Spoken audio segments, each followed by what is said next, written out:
When we stand in the principles and we know where we want to go, we have the power and the will within our souls.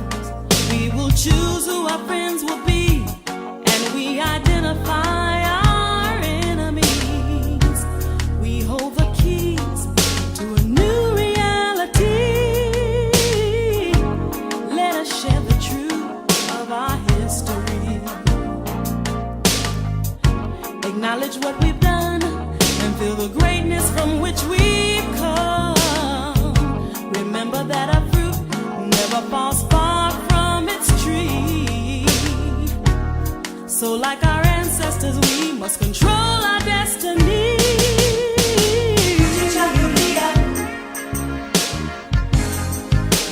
Self-determination. Self-determination. Self-determination.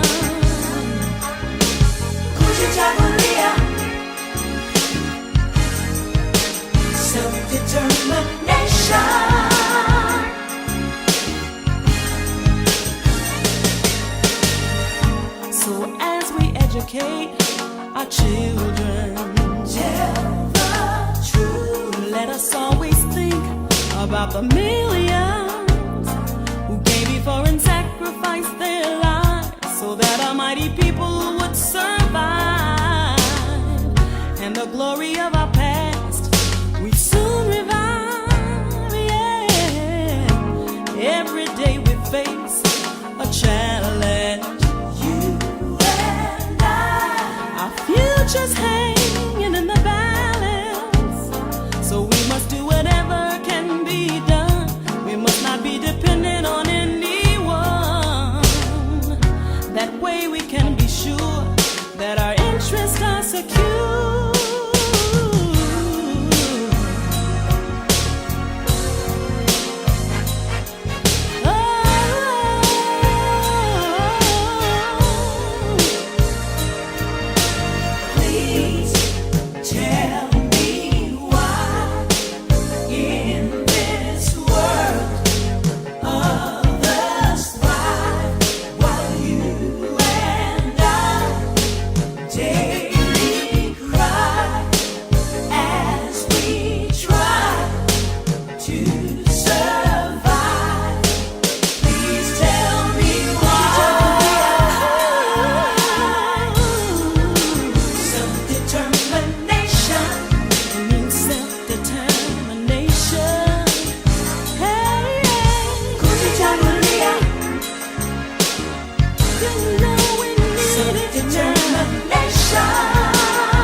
Señor Secretario General de Naciones Unidas, Boutros Ghali, Excelencia, una importante especie biológica está en riesgo de desaparecer por la rápida y progresiva liquidación de sus condiciones naturales de vida, el hombre. Ahora tomamos conciencia de este problema cuando casi es tarde para impedirlo. Es necesario señalar que las sociedades de consumo son las responsables fundamentales de la atroz destrucción del medio ambiente. Ellas nacieron de las antiguas metrópolis coloniales y de políticas imperiales que a su vez engendraron el atraso y la pobreza que ellos azotan a la inmensa mayoría de la humanidad. Con solo el 20% de la población mundial, ellas consumen las 2/3 partes de los metales y las 3/4 partes de la energía que se produce en el mundo. Han envenenado los mares y ríos, han contaminado el aire, han debilitado y perforado la capa de ozono, han saturado la atmósfera de gases que alteran las condiciones climáticas, con efectos catastróficos que ya empezamos a padecer. Señor presidente de Brasil, Fernando Collor de Mello. Greetings, everyone, and welcome to Pan-African Weekly Film Series. We do this every Thursday live, and myself, Moneka here, and Afrophoenixx is with us, and we are members of the All-African People's Revolutionary Party. So we are glad to be here with you. Afrophoenixx is calling in over the phone. And what we do is we do a few things before we dive into the topic. The one thing we do is we also talk about what African People's Revolutionary Party is. So it is a Pan-African massive organization working to have one unified socialist Africa. So that's Africans everywhere, no matter where you are, how we are coming together to struggle together, organize together, and get our land back and resources back in Africa. And so that is the African People's Revolutionary Party, founded by Kwame Nkrumah. Appreciate our ancestor and all the work that all the ancestors have done to keep the party going. And the other thing that we do is we call in our ancestors because we know we could not be where we are today without our ancestors. We're going to be calling in two ancestors today, George Jackson and Glen Ford. And so for the month of August, all over the country, Black August is being celebrated. It's in particular celebrated on August 21st.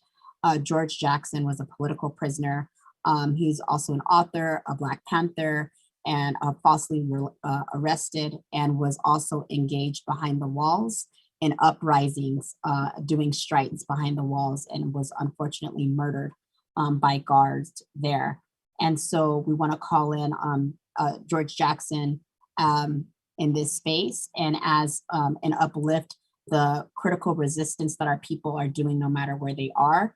And just wanting to also uplift that Black August, people are doing a call for actions at jails, at prisons, at ICE detention centers, for people to be out in the streets, bringing awareness about how prisons are continued plantations, how people behind the walls continue to suffer prison violence, human rights violations. And so we also continue to thank people who are involved in abolition work, abolishing the prison system. And I'm going to turn it over to Afrophoenixx, who's also going to be calling in another ancestor. Afrophoenixx here, calling in Glen Ford.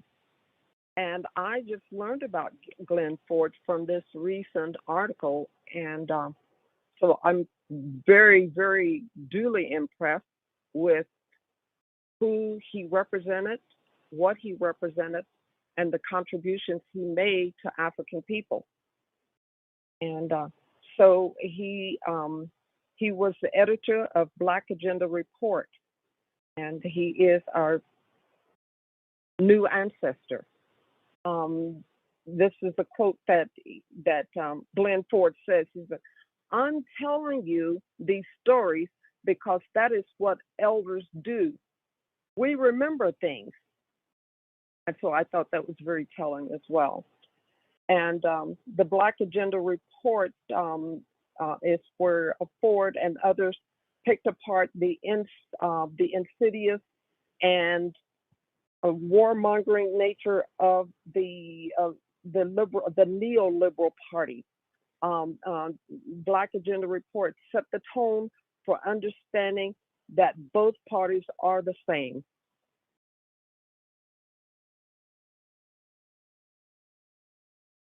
Thank you so much for calling in our newly ancestor, Glen Ford. So appreciated of Glen Ford's work with the, and wanting to just uplift how our ancestors' contributions are so critical and how we learn from them. And we carry them with us everywhere we go, in our actions, in our spirit, in our communities. And so we have so much to learn from them, and so much to grow as well as a collective. The other thing that we do on this show is we do a land acknowledgement, and we know that this happens often and people do land acknowledgements. And for us, this is critical to the core and our heart and why we organize, because we organize in solidarity with our indigenous relatives. We know and acknowledge that we are stolen land. We're in Tiwa territory, and not just acknowledging that, we also organize to fight for their land back, right? So we know that they will get their land back. Indigenous people will get their land back. This is Turtle Island. We know that African people will get their land back in Africa, and we are in solidarity to fight in solidarity for them to have their land back. And what we're going to be doing is we're excited today because we are going to be talking about a topic that is so important to us. I'm going to turn it over to AfroPhoenixx, who's going to talk about the topic and open it up. All righty. What we're talking about is unreading the colonial food systems.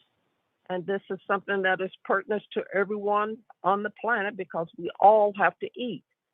And so the important part is that we learned that people's first exposure to food is the grocery stores, restaurants, and our homes, and especially the schools. I remember very well the schools. When I was in school, they still had I grew up here from the 6th grade, and that we had real food, like we had real beans, and this was back in the 60s, the early 60s, where we had real food and not this artificial processed stuff, which is what it's all centered around now. This capitalistic form of factories that bring in all these artificial things that they create in laboratories. And so what our author is saying here is that they were very intimately familiar with institutional foods, canned vegetables, square cut pizza, frozen and highly processed mystery meat, syrupy fruit cups. All that institutional food is low cost, low nutritional value, and arguably pretty gross. I know. That's why I don't like it. That's so interesting that you grew up with like real food, because I grew up with what you're just saying in our school system and in our home, right? Like I grew up in an impoverished neighborhood, you know, in the sticks, and those are the foods that we had, right? And like those are also what came in commodities, and that's what we had access to as well. Yeah, you're reminding me of when you said school, I think of in 1998, we started a garden in the community, and I was working with 4th graders. And I remember where food was growing in the garden, and we were taking it and just washing it off and eating it. We were eating carrots. And, you know, the gardener would tell us like, you can get the most nutrition if you eat it right then and there. And the 4th graders were like, food doesn't come from here. Food comes from the grocery store. So the first exposure to food that 4th grader knew about was the grocery store. So like, didn't realize that food actually comes from the ground and it's grown. So you made me think about that.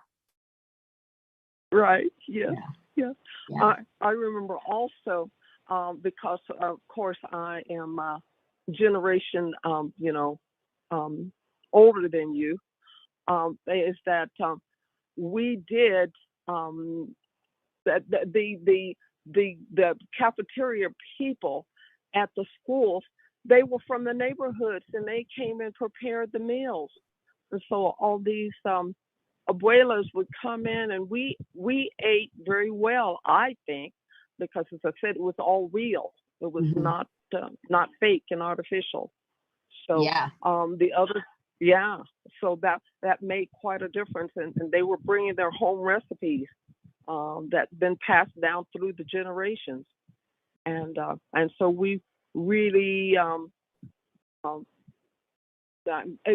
as I said, got nutritious food. I remember I volunteered to work in the cafeteria because I too came from an impoverished home setting, and that was my way to get to eat. Is that if I worked in the cafeteria, I was bound to eat because I was helping prepare the food. Well, wow, things have changed. We have to get back to that, right? Where recipes from the community. People can come in and cook and do that together. And what we have now is we have this colonial system that's taken over our food system, right? So most food that we have access to in this country is not grown locally. A lot of food is grown also through prison labor, and the food that's happening, like there's so much toxics on it, like pesticides, they're contaminated. And even I think about the food system within the prison industrial complex, like how unhealthy it is. Like it even has containers where it says should not have human consumption.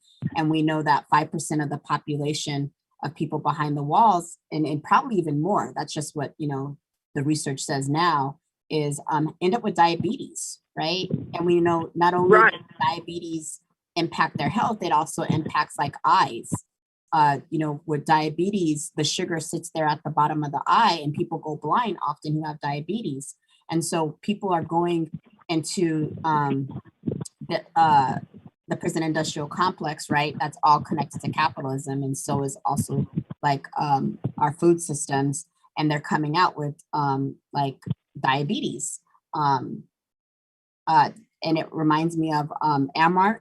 You know, it's a $1 million company, right? So since 2006, they've made over $94 million. And, you know, we've had it here. I don't know how much money they made off of people exploiting people here, but in Los Angeles, California, they've exploited $16.2 billion, and they're in legal action right now. So people behind the walls are suing them saying, we're working for free. We're not even getting paid for it. So the AMROC system, it like controls and puts food and supplies food in all of the prisons there in Los Angeles, in Alameda County. And look how much, like it's $1 million company, right? And they've exploited enslaved labor in the prison systems. And we also know in New Mexico for sure, the same food, that canteen that goes into prisons also goes into the majority of schools. So again, access to not healthy food. We're in a food desert here. Food access is challenging. We know 1 in 4 children go to bed hungry. 1 in 5 5 adults go to bed hungry. And we know that number's probably exploded since the pandemic. Right. I also recall, this was before the pandemic, but I recall because I raised a child who had diabetes from a very young age.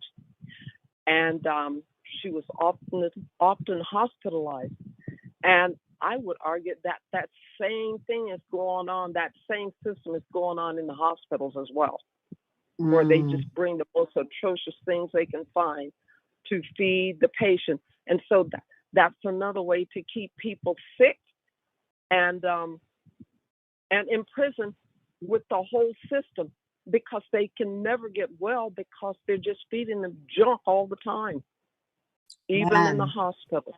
That is so deep. And yeah.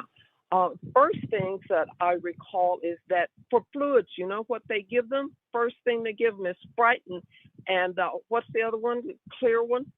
Mountain Dew, and Sprite and white saltine crackers. High fructose corn syrup and all that salt intake, right? Right. And that white processed flour. That's all saltines are. Yeah, and you said something earlier that just really hit me. Like you said, it's like to keep us sick. So it's to keep us sick and to kill us, right? So this colonial diet is killing us. This isn't our natural diet. This was forced upon us. This was forced upon us, Chicanos, indigenous people. And the #1 killer of African and indigenous women is heart disease, right? That tells you right there. You know, they have like these factory farms.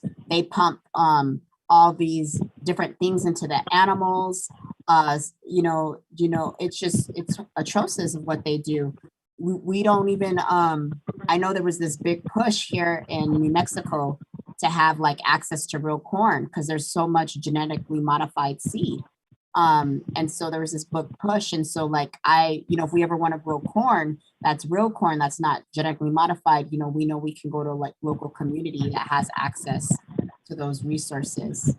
But I learned this, I don't know if you knew this, Afrophoenixx, but I just learned this is, most people know about like 12 different plants to eat, but there's over 300,000 edible plants. I'm like, wow, that is, and we have very limited exposure to more food that we could actually be eating. Right. Yeah. I know that my regular consumption of foods is not what many people are familiar with. I'm just thinking about one is quinoa. Talk about that a little more. Well, quinoa is one of what they would call the heritage grains, and it's highly nutritious and very easy and quickly to cook. It's rather bland in taste, but however, it is filling and nutritious, and it's what they call one of the sacred grains, quinoa, versus wheat. Wheat comes from Europe, and wheat, and that's another food item that they have really done so much to it to make it unnutritious at all. And mainly what they do is they haul all the nutritious part, and that's what they give to hogs and cows, and then they give to people that's intended to eat. That all the nutrition has been stripped away from the grain. Mm-hmm. And then, of course, with Monsanto and other big corporations, what they do is they genetically modify stuff, and then they take over. And if their grain, say, runs into a farmer's, say, a farm, and then they can sue them because then they control the patent. And so that's what they're doing, is they're taking over the world's food supply. And this is another reason why even countries that are in poor and desperate situations, they don't want United States grain because they know that they're very unhealthy and they make people sick. Mm-hmm. Mm-hmm. Thank you so much for uplifting how they're also like stealing people's land as well through Monsanto. And it reminds me when you were talking about pigs and hogs and like the factory farms, there's a lot of factory farms that are like #1 polluters because of like that toxin goes in the air and how they pollute in the air, and even where the food is being grown. So again, like people who are growing food are also facing like violence in the workplace. They don't have access to living wages. They don't have access to restrooms. They're growing under like harsh conditions. A lot of our food comes from other countries, or it doesn't come locally for sure. And then when it doesn't come locally, that means it has to get here somehow, right? So it's getting here by trucks, and that's like lots of fossil fuel, lots of pollution in the air. And then even when they're growing food, they're putting chemicals on it to make it grow bigger, to grow faster. And on top of that, a lot of the food that's grown, about 30% of the food is thrown away because it doesn't meet the white supremacy standards, right? Of like what food should look like. So if it looks a little bit different, if the tomato's a little bit different, if the lettuce is a little bit different looking, it's tossed away. It's not even utilized. And even in grocery stores, they toss so much food away. There was a grocery store a couple months ago where their refrigerators went out, and they tossed everything in trash bags and tossed it in the trash can. when that food could have actually went to community. It wasn't bad. It didn't go bad. You know, it just wasn't at the regular temperature. But like, why not make calls to community to have access when we're in a food desert? And we know that tons of people are in need of food. We saw, you know, even with mutual aid, over 60,000 families have had access to food through mutual aid by people gifting and sharing time. That's a lot of families because of food access, you know, here. And I think about when you're on a budget and then what's in your neighborhood. So, you know, what's in our neighborhood are the 7-Elevens, you know, they're called something else now, but you know, it's the fast food restaurants surround communities of color, colonized communities. Those 7-Elevens, Convenience stores, they call convenience stores. Thank you so much. So it's like, can I buy 3 apples for $1? Or could I buy a bag of hot Cheetos for $1? Like, you're going to try to buy more for what you have, right? Based off your income, and it's surrounding in our communities continuously. If you go into, you know, colonized communities, and then all this land that food is being grown on belongs to indigenous people, and 98% of the communities that are like growing in rural areas that are owned and that are owning the food production are European. And so it's like you stole people, you tortured people, you kidnapped people, you stored land, you did genocide, and now through our food system, you're going to kill us. Even like you're making us sick and you're going to kill us. So it's just like this whole cycle of capitalism, right? That is always continuously to harm us as well. The other thing too that it is polluting is the waters as well. And what that does too is that when they set the cattle or these other they grow the animals for food, whereby if the food were simply grown without having to go through another animal to eat it, it's much more efficient for humans to eat the food as it grows out of the ground versus having an animal eat the food and then kill the animal. Yeah, the practices that are done is through you know, like a colonial lens. You know, it's been shifted, it's been changed. You know, like you talked about your generation and what you all had access to eat. And so thinking about how like if we had food sovereignty where we're able to control what we produce, control what we distribute, control how we grow food, control all of that, we're able to get back to our roots, right? Of what food production should look like, where we're sharing and caring for one another. And it's not this, we have to grow food faster and like consume everything and throw things and waste things. So there's so much that we have to go back to our roots. And that's why you see so many environmental justice activists, organizers fighting for air, land, and water, you know, and we have indigenous communities leading that work, and they've always resisted since their land was stolen. And when you talked about water, it was reminding me of Standing Rock, and it's reminding me of what's happening at Stop Line 3 right now, where they're trying to build more on this pipeline, and we know pipelines bust, and this pipeline has had one of the most hugest busts, are the company who's made it has had one of the most biggest pipeline busts, and we know, like, we don't have water to drink, how are we going to live?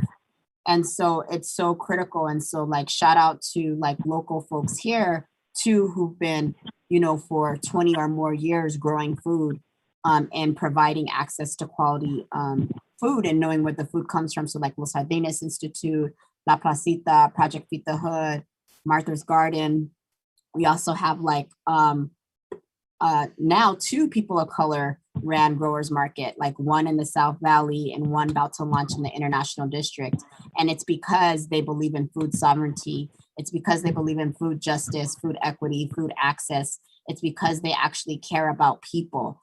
And La Placita, they also were able to get a contract with the schools. I don't know if they still have it, but back in the day, and it took years. It took years of organizing. So the children, our young people can have access to fresh veggies, right? And there's like Yeah. also like La Acatura Network and other CSAs like Mogro. There's all kinds of different people here. And the more that we resist and we push back, and the more that we have information on what's being grown in our food and how do we grow food differently, the more we're able to know like what we're actually putting in our bodies, right? And not putting Right. those harmful things in our bodies. And Right, and yeah. it's also like it's also about community defense. So being able to like all those groups and more people being able to grow food is also a strategy of community defense. And I think about that because we in AAPRP here in Tiwa territory, we have a Pan-African community garden. And last week or a couple weeks ago, we had our first event in the Pan-African garden. We were able to cook some of the veggies from the garden and other things as well. And it was so delicious, you know. We had corn, not from the garden, but we had corn and veggies and mushrooms and squash.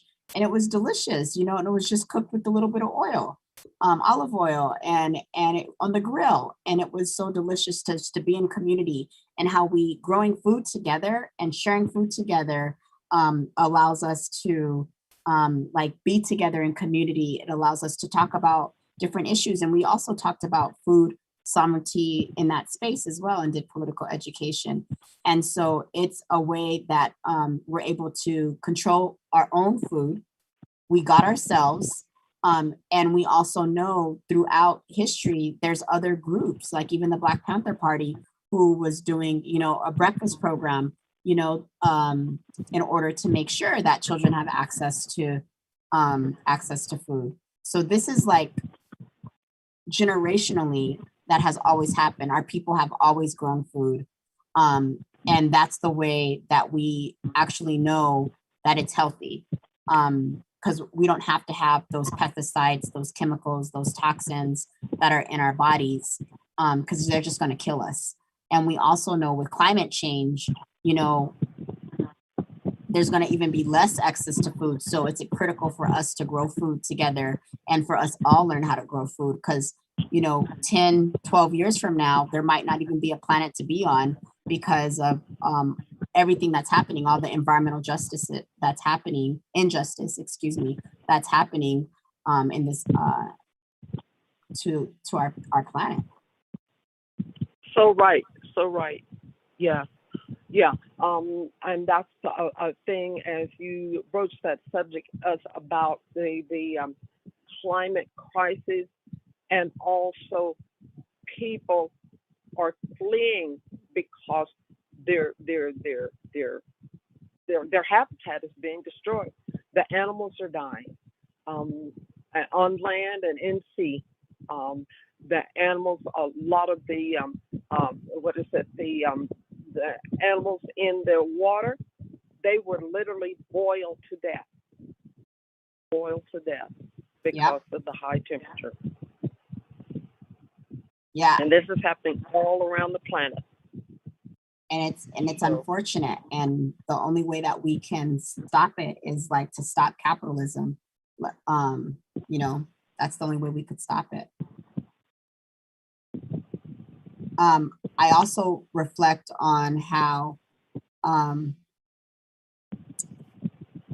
food injustice also contributes to like gentrification, right? Like you were talking about earlier about how seeds and GMOs and Monsanto, right? And being able to like steal land because they're able to say, oh, the seeds were grown there. And so like how a lot of what we see front facing, like in the news, of people doing environmental justice are Europeans, or even of people who are like, I think about the downtown growers market, right? It's very community facing, very European. But what you don't see like publicizing is all the community gardens and community efforts that are happening. And that's okay, because it doesn't need to be publicized. but how we get that information to communities. I think about the International District alone probably has 8 gardens. And there's also like a gardening like collective where people are learning from each other as well and sharing. With the Pan-African Garden, we're able to build benches, build beds, grow food, have trees there as well. And all of that was done with community. The only thing that we bought was some tools, not tools, some poles to support with the fences. But the fences is pallets. And some of those pallets were picked up in Rio Rancho by comrades. The mulch that we have, it was picked up by comrades. Soil was gifted by community. Manure by an African farmer. We had plants gifted by comrades from La Raza Unida, from the Links. Like, so there was just so many ways that community came together to build this. So like this garden, it truly belongs to the community, where we're able to, we're hopefully going to do another harvest. And next week, we're going to be planting more August crops. But it truly was everybody coming together saying, we want to build this garden. We don't even have water right now on even the space that we're using, like was gifted by a community member and Millions for Prisoners, but there's not water on the land. And so we're using olas, which is an African irrigation system made by the Moors. And it's used in Asia and Brazil and other countries for hundreds of years, where we have about 10 people sharing time to water. And to make sure that it's watered in the morning and it's watered at night and the food's being grown and it's so beautiful and the food's so delicious. I know we eat a lot of tomatoes off the tomato plants right there. But that's what it takes, right? To get to that food sovereignty and food justice, it takes a community. It takes a community to grow this together. It takes a community for us to share information with our family members, with our comrades, bring them to spaces, build, there's people who are building front yard gardens, right? Our sidewalk gardens for even people who are unsheltered or their neighbors to have access to food. So there's so many different ways where we can actualize food sovereignty now as we're building and fighting to end capitalism. The other thing I want to share with you regarding that is that also the efforts into political education to help to raise community awareness and consciousness about what we have to do to save ourselves. Yep. Coming together. That's so important. Do you have anything else to add, AfroPhoenixx, about food sovereignty and the colonial diet and strategies that we can do food sovereignty as well as community defense in our own communities? Well, I'm thinking that perhaps maybe we might reach out to others like seed banks and things like that, because I know that because I remember I went up to Taos Pueblo years ago, and so they had a seed bank, whereby they would store and also share these ancient grains, because a lot of the stuff that is out there now is hybridized, and of course, as we were speaking before about it being GMO. So I'm thinking that if we could reach out to more of the local seed banks. That's a good idea. I had mentioned, yeah. The other thing that I wanted to emphasize is that to start learning more about the plants, the edible plants here in our local geographical area. That's such a good idea. Yeah. I do know Los Jardines Institute has a seed bank. I also hit up Project Beat the Hood for seeds. I know Onia Sawu and AAPRP has seeds as well. So it's like, yeah, where are the seeds? Who has food seed banks? That's great. And then you had just mentioned something, I just spaced it, I'm so sorry. Oh, the edible plants. Yeah, I definitely want to learn more about what edible plants are here. That'll be really great to do. Right. Oh, and one of the ones we see all the time, you know, what is that? The cactus. Mm-hmm. The cactus. Yeah, that fruit off of there. The indigenous people from around this area, that was one of their main food supplies. See, I have so much to learn. Yeah. The berries, the fruit, and it's delicious. The fruit, I've had the pleasure of eating it, and also the cactus pads, and I think they're called nepalitos. Cactus pad where they strip them and cut them up, and it sort of looks like green chili. Yeah, somebody wants to give those to AAPRP Garden, so hopefully we'll get those in a couple weeks. Yeah. That would be a good one because they are indigenous and they're tolerant of our geographical conditions. All right, that's something for us to do. Without a lot of care. Yeah. Yeah, let's look up the local foods. Yeah, aloe vera is another one. I'm thinking about agave. Agave is another one, and agave is a wonderful source of sweetness, and it has the consistency of honey, and it's a very good food. I love agave. Agave is so delicious. Right. Yeah. So, and then of course too, piñons. That's another food that grows here naturally. Mm-hmm. Yeah, yes. Piñons. So in closing for this topic, let's localize our food. Let's reclaim our food. Get involved in growing food, learning about food. We listed a list of organizations here locally that are growing food. You can get involved, or you can always contact AAPRP as well. We are at the Pan-African Community Garden almost every Sunday. So hopefully you can always come out there with us. We're going to shift topics and we're going to talk about the pandemic. We still are in the pandemic. So even though there's been everything's opening up, and everything's opening up because of capitalism, right? So things are opening up because they want people to get back to work, because they want to keep the economy going, for the wealthy to continue getting rich, and while more people continue to fall into poverty as well. And so under the pandemic, we know there was this moratorium around evictions. We know the moratorium was never really real. We know comrades who faced eviction here as well, and some of them who actually, they were evicted. And so the moratorium ended July 31st. And so there's no protection and there's nothing being done about it to actually support. What could have been done is easily to cancel rent, but none of that was done. Even during the pandemic, people should have been all getting $2,000 checks. Like it should have just happened, easily happened, to make sure people are being taken care of. So, you know, there are people who have 3 or more families living together because they could not afford their bills because they weren't able to work during the pandemic. Vulnerable populations are the ones that are impacted by evictions the most. And so we know that's Black, African, Brown, and Indigenous Chicano communities, right?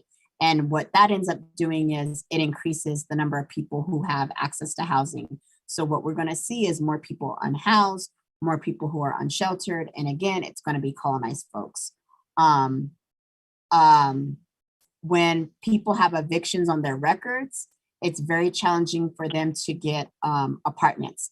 Sometimes what they have to do is pay first month's rent, last month's rent as well, or they pay all these application fees and then they get denied.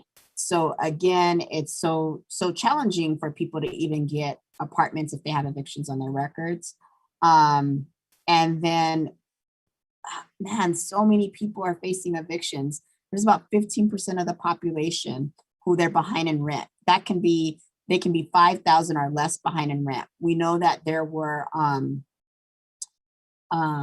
rent supports, rent reliefs that happened right? But some people could only apply for $1,500. Or if you're behind $5,000 and you're applying for $1,500, you're still behind, right? And so what's going to happen is they're going to be evicted. And so it's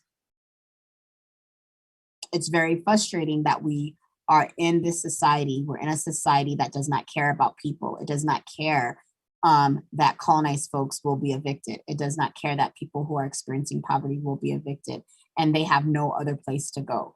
And like, what are we going to do about that? We were talking about, like, look at, there's all these abandoned buildings. How can people take over these buildings so people have access to spaces to live and to live at? Because, we're just going to see a whole bunch of colonized folks who are impacted by this. Others will be impacted too, but we know majority are communities of color that are impacted by evictions. And supposedly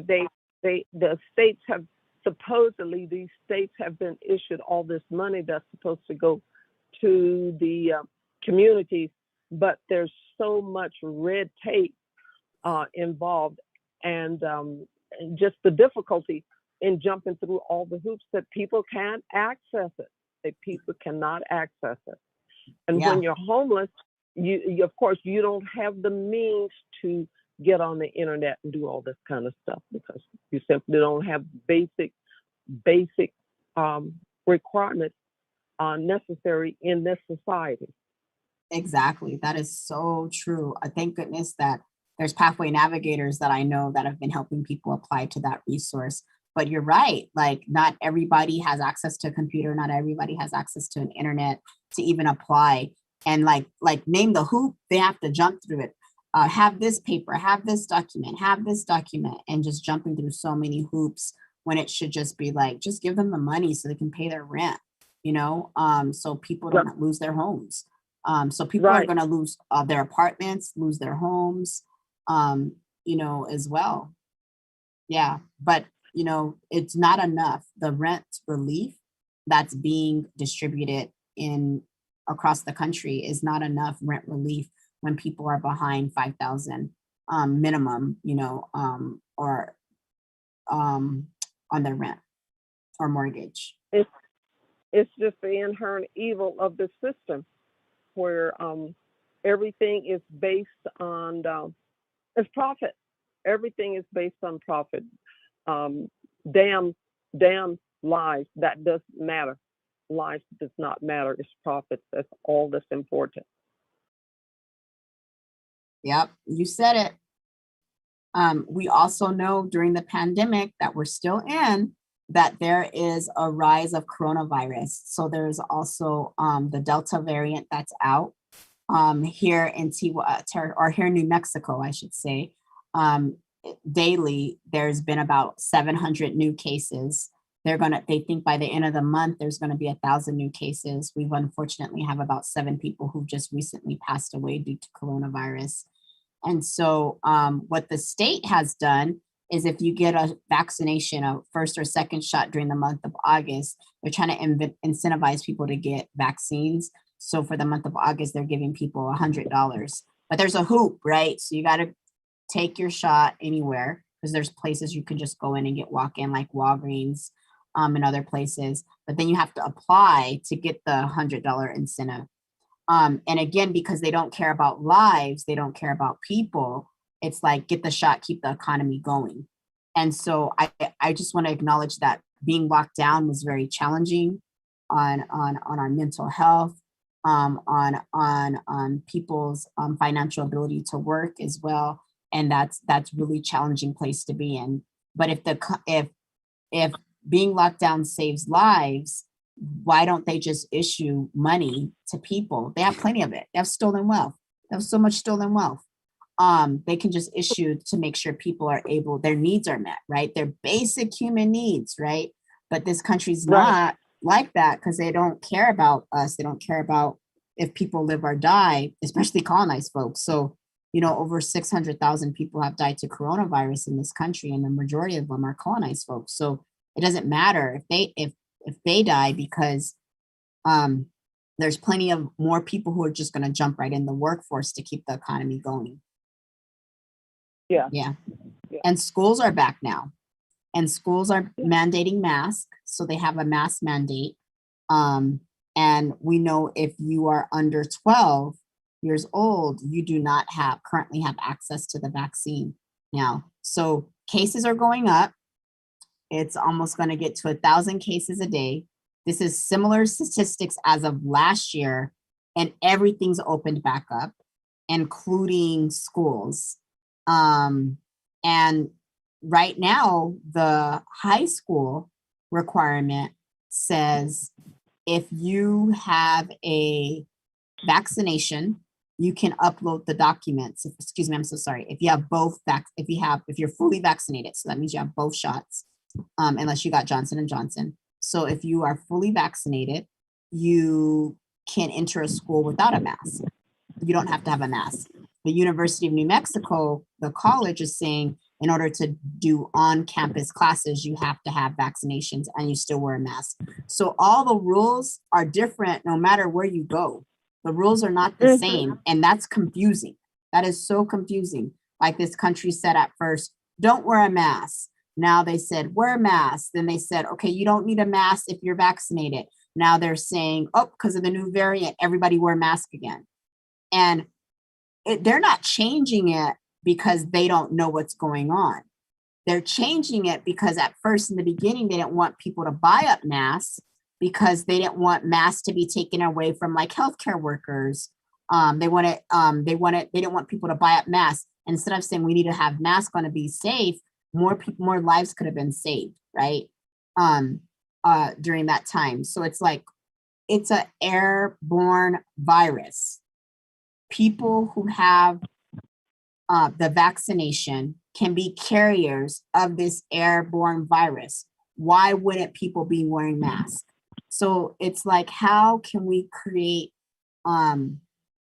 healthier and safer communities where you're not forcing people to work on front lines for minimum wage and die, and where we're able to make sure everyone's needs are met, you know? And so we know that it's important to wear masks, even if you're vaccinated.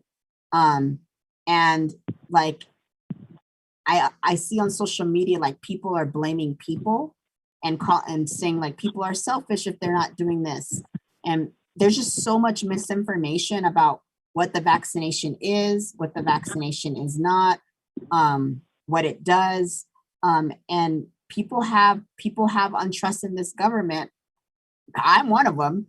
And they have every right to be like, have that untrust. And so like, what's the system that's creating like the conditions people are in and the thoughts people have? What's the system doing to not support life and care about life? And so if this system is raggedy and trash, and that's all we're exposed to, like people start having those individual like thoughts versus a collectivism thought, right? And how they move throughout the world. And so it's like, we got to have both and so like, please wear a mask so that people around you can be safe. If you want access to a vaccine, you can do walk-ins. And they also need to make vaccines more accessible too, in the communities for people who want to get vaccinated. You know, if people get off work, like have them in the communities. In Cuba, they went door to door giving out vaccinations. Why aren't people going door to door giving out vaccinations? So there's more ways to make it accessible to community. The other, another important point that I would like to add is that there is so much vaccine that is expiring because there's a large portion of the population that don't want the vaccine. So versus giving it to countries that need it and want it, they would just let it expire. Another case of stuff just going to waste. Just going to waste. That's so true. That's so true. From what I understand from the talking heads is that because as long as as the world's population, that there's going to be sickness, is that it's never going to be over because they just insist on hoarding everything. Yes, this country is hoarding so many vaccines. So we know, like Moderna and Pfizer, when they tested the vaccine, they went to impoverished countries, right? And that's where they tested out the vaccine and developed the vaccine. And then those countries didn't even have access to it, right? Like they're barely getting access to it, or they're getting an access to a generic version. And this country, I can't even think of like how many hundreds of like millions of vaccines this country is hoarding and then tossing, like you're saying, right? When people in those countries that they were testing in, like in Africa and India, and even Palestinian people aren't having access to it because the people in Israel, they're not giving them access to it. And so it's like people should have access to it, like you were saying. There's no reason to hoard things up. But then again, it's like not surprising this country would try to hoard up so many vaccines that they wouldn't even need, because you know they're all about stolen wealth. You know, they're all about taking from others. And so people in these countries don't even have access to a vaccine that can actually saving lives. Yeah. We want it. It's just going to keep multiplying and propagating. Yeah, it's going to evolve, right? That's how this Delta variant happened, right? It's going to evolve. Like, it's trying to find a host, right? It's going to evolve. So we don't know how long we're going to be in this pandemic. So how can we still support one another? How can we learn how to do, like, take care of our mental health, our spiritual health, our physical health, if we end up getting locked down again? Or if we're not locked down again, how are we still like caring for each other? Because again, acknowledging that being locked down is stay-at-home order it was a lot. It was a lot to so many, especially, you know, with it being so layered. Yeah. Yeah. And it seems, well, of course, we see, I see here with what's going on here in the United States is that they're just like, okay, it doesn't matter about the pandemic. We're just going to go about things as usual. Just open up everything, send the kids back to school, just and of course start polluting the planet again. You know, with all they do with all the fossil fuels, and the fossil fuel is what is killing the planet. It really is killing the planet. One of the comrades posted in the chat, if you know they were concerned with people, they would have been like using the like medications that Cuba had, right? And so think about Cuba created an immune system that a medication that boosted the immune system, and with that medication, it went over to 21 countries, saving lives. And this country had access to it. It was for free. Cuba was sharing, because that's what you do. You share with people, you don't hoard. And so they had this immune system medication that was boosting it and shared with over 21 countries. But the blockade doesn't allow Cuba to share with this country. The blockade actually creates more challenges, and it actually kills people because they don't have access to certain resources. So yeah, if they cared, we wouldn't have had so much death that happened in the last 17 months, because they would have had access to that medication if they did care. So another example. So thank you so much for posting, comrade. Well, this truly is, I'm thinking about, as we use that phraseology, belly of the beast. We truly are in the belly of the beast. Exactly. And then the other thing, we have some updates happening here in Tiwa territory, just wanting to share. So we were talking about food sovereignty, access to food. Well, again, every Friday at 4:30, La Familia, they have a growers market at the Juarez Huete Park. At 4:30, you can go and get access to local food, so delicious. I know that's where I get a lot of my veggies every Friday.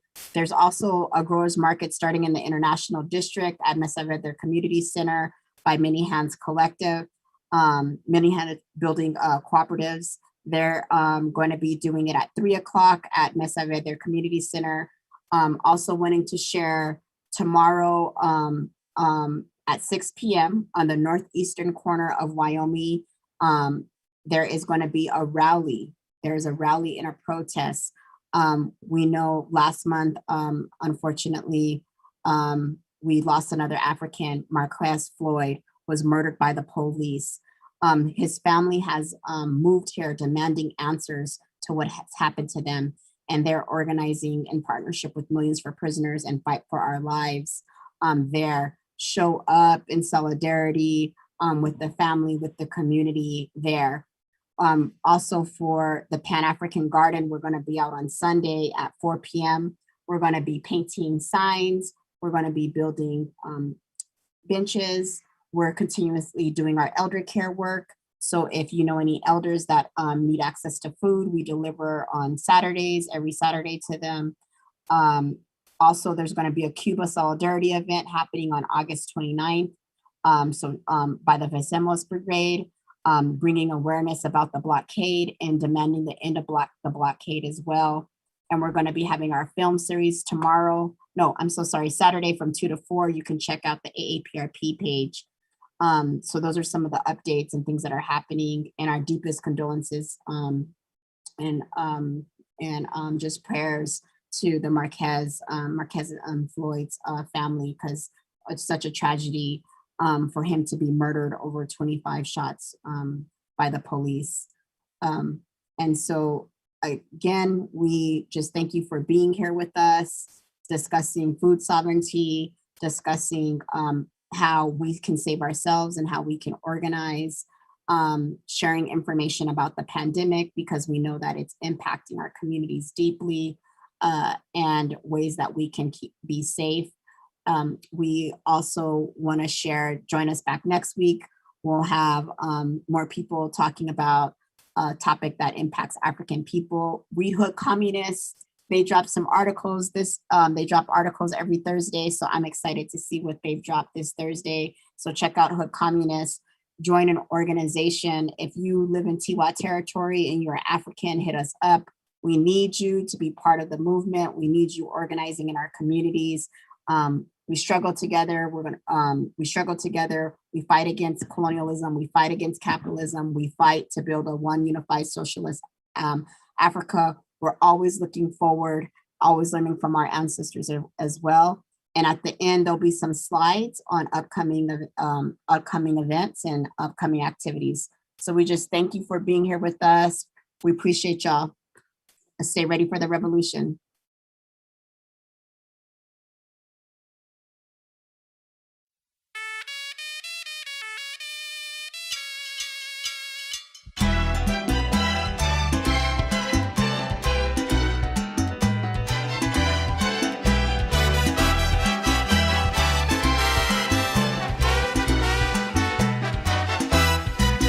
Preocupado el presidente anaranjado, viendo que las elecciones las perdió. Solicita a los que le hacen los mandados que se apuren, pues la fiesta terminó. Y mirando que se va a acabar el varo, Han formado un titingo. Se han negado a abandonar la Casa Blanca. A la silla del despacho se amarró. Los pelitos que le quedan los arranca, pataleando por la rabia que le dio. Y mirando a Cuba con sus batas blancas, de cabeza se tiró. El que tenga confusión que se confunda, el que quiera claridad que venga a ver. La jugada no es compleja ni profunda, está claro cómo quieren proceder. Solo falta que nosotros los dejemos, y eso no va a suceder. con la conga de los hoyos no te metas. Cuba viva sin que nadie la someta. tierra linda, mi cubanía, mi bandera se respeta. De La Habana para Santiago, defiende lo tuyo, cubano. Que no te metas con mi tierra, que mi Cuba se respeta.